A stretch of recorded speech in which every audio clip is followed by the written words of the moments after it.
The debut Grand Theft Auto 6 trailer has leaked last night, and to no shock, there are scantily clad women all throughout the video. This should not be breaking news whatsoever.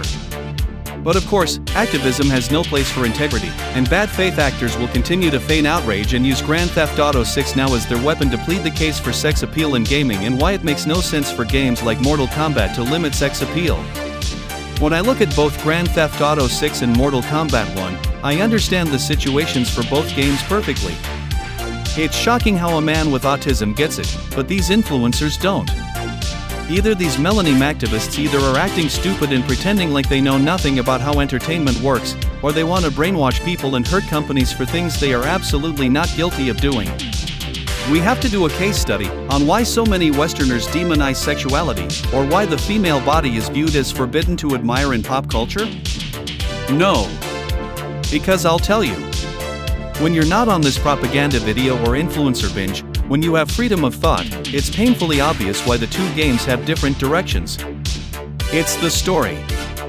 Grand Theft Auto games are replete with sex workers, prostitutes, hookers, seducers, whatever you want to call them. And if they're not prostitutes, then the woman wearing the attire likely has a very high opinion of herself. It makes sense for prostitutes to look skanky in public. The thing about Mortal Kombat is, none of the women are prostitutes. Like Kitana, Mileena, Sindel, Li Mei, and Tanya. As far as the story goes, or what's known about the story, they don't just randomly bang men or other women.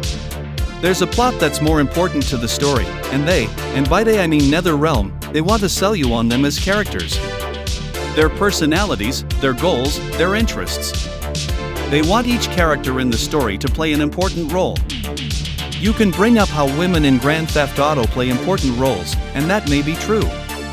But it's a completely different story about drugs and money and sex, all things that have little to no importance in the world of Mortal Kombat.